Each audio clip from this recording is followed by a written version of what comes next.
Hi guys, it's Nick and Andrea. we thought we'd make a video, something completely different. It's not about reselling, but we wanted to do another tag video. So we're going to tag some people at the end that would like to do a response to this video, because we are interested what other people have to say. Basically this video is going to be all about music and our life in music, because music is a huge part of our life. It's how we met, actually, because we worked in a record store. My first business was a record store, and we are both passionate about music, and we're really interested to hear what you other guys are into and what your answers to these 10 questions are, because basically we've got a list of 10 questions that we're going to answer. So I'll give my answers and Andrew will give hers, and then we will put it out to the people that we tag, and hopefully they will tag others as well. So it's going to be quite a long video probably, because we're both going to answer, and some of these questions have been so hard. You found it difficult, didn't you? Really hard. You'll see as we go along, some of the questions are really hard to make a decision on your answers. Anyway, I better get on.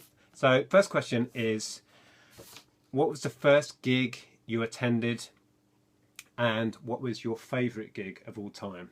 They may be the same, they may be different, so you go with this first. The first gig that I ever attended was ABBA. It was in 1979 and I was 5 years old.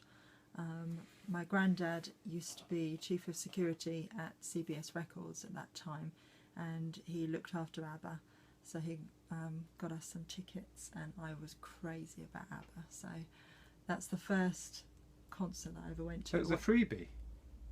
Well, I don't know, actually. I'm not sure. I was only 5, but yeah, I remember going with my nan and granddad, and it was the most amazing thing ever. So is that your favourite gig of all time as well? No. So what's that? That was the Jacksons at Hammersmith Apollo a couple of years ago. Oh yeah, we both went. Yeah. That was a cracking gig. It was fantastic. I didn't want it to end. It was. Yeah, it was amazing. Yeah, because the Jacksons reformed, obviously minus Michael, although they did a whole bit in the middle dedicated to Michael and had him up on the big screen, and it was, I'm not a huge Jacksons fan, but I was emotional, and you were a wreck at that point.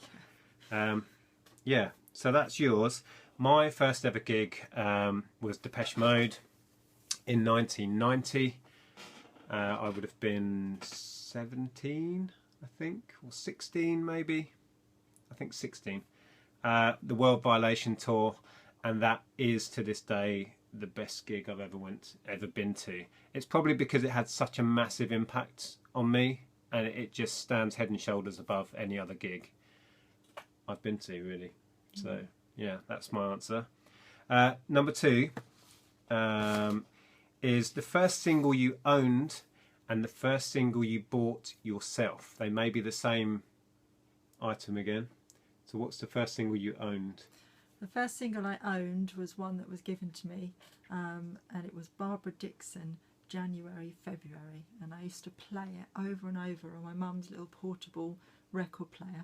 I used to just sit up in my bedroom and just play it and on repeat.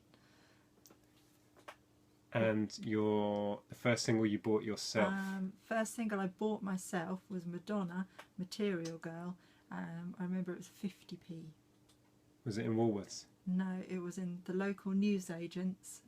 No way! Yeah. Yeah, they used to have a little display of chart 7 inches, and I remember I had some pocket money, and I asked my granddad, can I buy this? And he was like, yeah, you could buy that. That was the first one I ever bought. So that myself. was mid-80s? Yeah, about 83, 84, something like that. Okay. Well, the first single I ever owned I was given by a friend at school. He gave me a few, but like a handful of 7 inches. His family were into music, they had music everywhere, records everywhere, and he gave me some 7 inches because I'd just discovered, like you, my mum's portable 1960s like suitcase record player, and I've been playing her Beatles records and Beach Boys and stuff. So this guy at school gave me some records, and the one I remember specifically was Tears for Fears' Shout. Still love that track to this day. So that was the first record I remember owning, or single rather. The first single I bought is a strange one. It was Bruce Willis, and it was a cover version of Respect Yourself. And yes, that's the Bruce Willis, the film star. He did a a record called The Return of Bruno. It was about 87. Yeah, I really remember that. And that was the first. I don't even know why. I wasn't into that style of music. It's kind of a Motown cover. But that was the first 7-inch record or single I ever bought. That was at the height of his moonlighting fame, wasn't it? During Moonlight. I think Moonlighting was coming to an end about then. Right. That was a TV show. For those of you way younger than us, that was a TV show in the 80s with Sybil Shepherd. Anyway, we're going to have to speed up. This could take forever. Who's Sybil Shepherd? Yeah. Those of us our age will be nodding along going, oh yeah, I remember that. Right, question 3 is similar vein. What's the first album you owned? And then what's the first album you bought yourself with your own money? Yeah. Well, the first album I owned was actually 2 albums, and they were both Jackson's albums. And my granddad, again, used to come home with boxes full of promotional records, and he used to just stick them in the middle of the floor in the living room and say to the family, just go and have a rummage through, see what you like. So I remember rummaging through and I found these 2 albums. I'd never heard of the Jacksons, I didn't know who they were, and I picked out Triumph and Destiny, and I took them home and listened to them, and it changed my life because I've been a lifelong Jacksons fan ever since. So, Very definitely so. Yeah. That was the most amazing thing. When we got together, you were at the peak of your Jackson's obsession, but it was all about Janet at that point. Yeah. Janet Jackson. So they were the first record you owned. So what was the first record you bought with your own money? Album. Not quite as cool. It was Kylie Minogue, Enjoy Yourself. Okay. Was that on vinyl? It was on vinyl, yeah. Nice. Yeah. Well, so same question. The first album I owned was the first album I bought, and that was Pet Shop Boys, actually on cassette that I bought in Our Price Records, summer of 1987, or might have been sort of autumn time. And that's, yeah, still love that album to this day. Pet Shop Boys, actually, that was their second album. So what question are we on? Number 4. Number 4.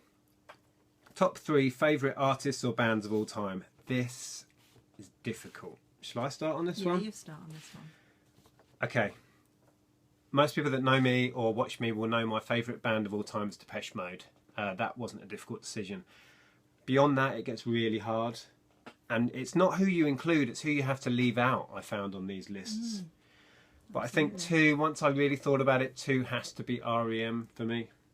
I've got everything they've ever issued, and they're my kind of go-to band for, you know, emotional sing-along tunes. Amazing. Yeah, and you do sing along. And I do sing along. 3, okay, it's going to be 2. It's U2 and Pet Shop Boys. I couldn't dismiss either of them. So, you've had 4? Well, That's okay, cheating. all right then, it's U2.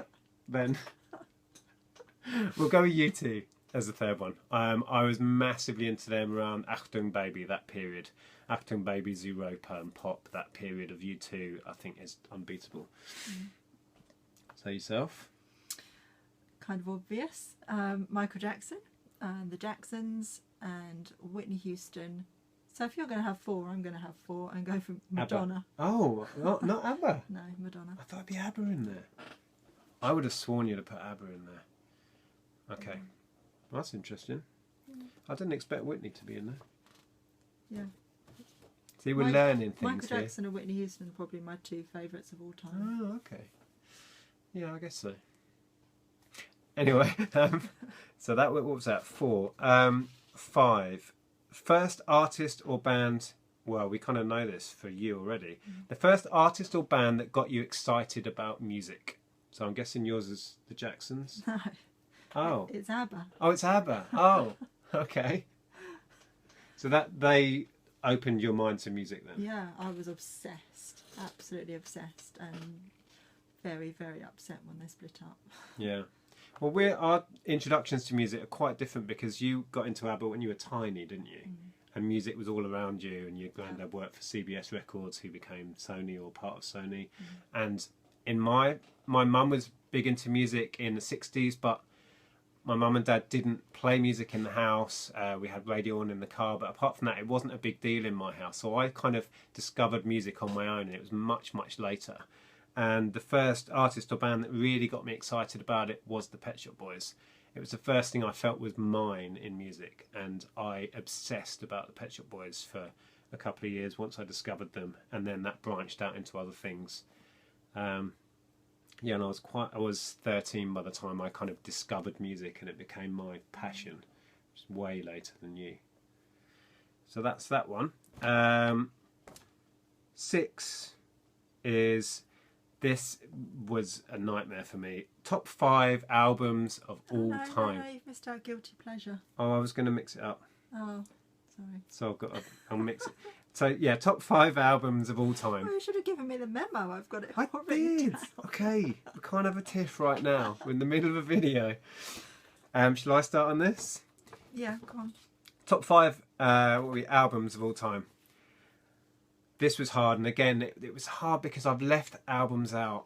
I've left classics out and stuff. And also, I want to say at this point, this isn't what I think are the best albums of all time. This is my favourites, the ones that have had the biggest effect on me, the ones I always end up picking up, putting in the car, my go-to albums, ones that have affected my life and left a mark on me. So don't get all, oh, but you didn't include the White Album, or you didn't include Beatles Revolver, because I haven't. Because I didn't have a massive impact on my life. Great albums though they may be. Anyway, so my top 5, this was not easy. Number 1, Songs of Faith and Devotion, Depeche Mode. Number 2, New Adventures in Hi-Fi by R.E.M. Number 3, Achtung Baby, U2. Number 4, Actually by the Pet Shop Boys. And number 5, this is when it got impossible. I left out so many albums by this point that should be in there, but it's Dummy by Portishead. Oh. Interesting. So what's your... I know, it is interesting, isn't it? But on a different day, that might be different. Yeah. So, yeah, your top 5 albums. This I'll find interesting. You probably won't. I think you'd know. Maybe. Shall I guess what's in there? Depends how long you want the video to be. Oh, yeah. There'll be a Michael Jackson bad in there. Yeah, bad. Okay. We'll start with bad. And then I did toy between the Jacksons' Victory and Janet Jackson's Control, and I went with Janet Jackson's Control. Yep. And then gets a bit cheesier. Cheesy. But these are albums, as cheesy as you like, I still listen to, and they're still my go-tos that I grab to listen to in the car, and they're my sing-along albums, and they're my feel-good albums, you know. So Martika's Martika. That's pretty out there. Right? Okay, yeah. Loved Martika. Vanessa Williams, The Comfort Zone. I don't know if anyone's heard of Vanessa Williams. Yeah. She's an actress now. And Gloria Estefan, Cuts Both Ways. Wow. That I wouldn't have picked. They're kind of... any of them apart from the Jacksons. Yeah, they're my sort of soothing, feel-good, nice emotional albums. Albums that had an impact on your life. Yeah. Fantastic. So, number 7. I've mixed this up. But yeah, number 7 is... What is your musical guilty pleasure? What do you listen to that perhaps you hide at the back of the shelf, or you don't admit to? You can start with this. There's a few, to be honest. There's a few. It's half your collection. I've settled on Rick Astley because we saw him at an 80s festival last year, and he was amazing. Even you. He was good. He's a showman, and I enjoyed it. I would not choose to listen to his music, although I do regularly because this person has it on in the car. But yeah, no, that's a pretty good guilty pleasure. Yeah. Mine, there's 2, but the main one is Kylie Minogue.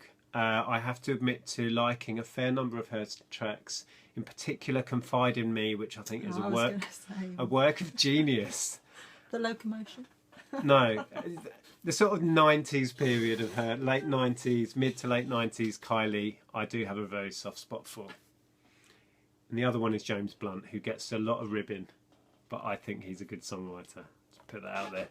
People are going to diss me for that one, I know it. So now number 7. Have I messed up the numbers? Are we on 7? Is... Oh yeah. Favourite all-time top 5 songs. This is so Yeah. difficult. I was reading albums, but we've already said that. We've done the album, so yeah, top Yeah. 5 songs. Go on, just hit me with them. Okay. Well, again, it's emotional. You know, it's emotional the way that songs make me feel. So it's not necessarily like the best songs in the world, but these are songs that if I want to sort of be uplifted, I go to. The first one is Billy Ocean, Loverboy, and then Howard Jones, What Is Love? 80s theme here. Yeah, they're all 80s. Whitesnake, Is This Love? Simple Minds, Don't You Forget About Me? And Luther Vandross, Give Me the Reason. Wow. That's Yeah, I'm a bit of an 80s girl with my music. unpredictable list, that one. Mine, I'll just go there. I found this nigh on impossible.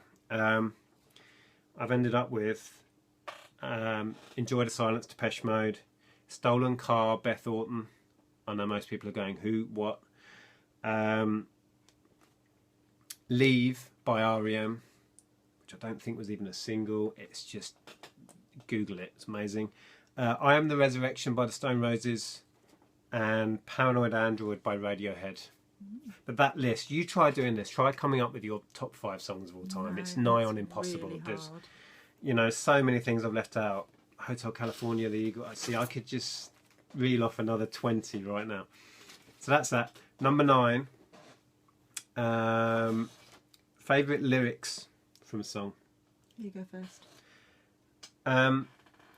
Well, I'd like to say that really it's any Car to the Unstoppable Sex Machine track, but I'm not going to go there because I could never pick one. But the lyrics that have stuck in my head and I adore and you know, they still go around my head to this day is from a track called So Cruel on Achtung Baby, never even a single, and it's just the whole song is like a poem.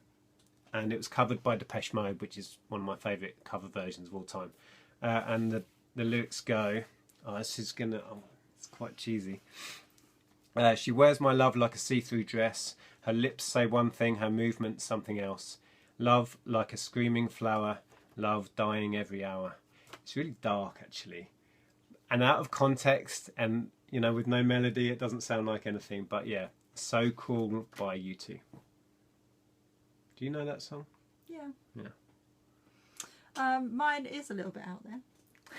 Okay. Mine was a lyric from Massive Attack, Better Things.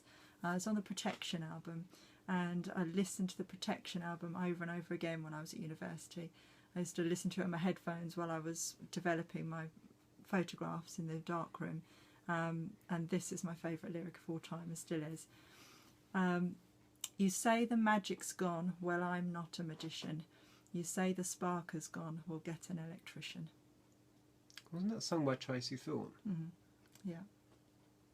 Interesting. If you don't know who Tracy Thorn is, she was in Everything But Everything the Girl. But the Girl. Yeah. Okay. And finally, are we on and finally now? I think we are. 9. I think this is number 10. I've kind of lost track. And the question is, what is the artist or band that you think is criminally underrated and that you would like to put out there to other people to recommend? If I go first on this, it's Siobhan Donaghy, who bizarrely was in the first ever lineup of the Sugar Babes. She quickly left after one album, and she produced 2 albums which I think are amazing. I've actually got them here. The second one in particular, which is called Ghosts. If you see that anywhere cheap, pick it up. It is a criminally ignored masterpiece, in my opinion. And her first album is good, but not quite on the level of Ghosts. So, Siobhan Donaghy is mine. Mine is Lucy Silvers. I don't know if anyone's heard of her. This was her first album and her second. But she's just released a new album called Letters to Ghosts, and she is, well, in my opinion, she is a fantastic songwriter, and I just love everything that she's ever done. And she's written for lots of other artists as well. So check them out, because she's singer-songwriter, kind of on the countryside, but not too much. Yep. It's just fantastic. Okay, I hope you found that interesting and it wasn't too long-winded. Now we need to tag a couple of people who hopefully will do a response to this so we can learn about their life in music. And so the first person, well, you tag somebody first. Yeah, the first person we'd like to tag is Caroline. And the second person I'm interested to hear what their life in music and their favourites are is Adz Robinson. So if you guys want to, please do a response to this video. And yeah, hope you enjoyed it. Please give it a thumbs up and we'll speak to you soon. Bye.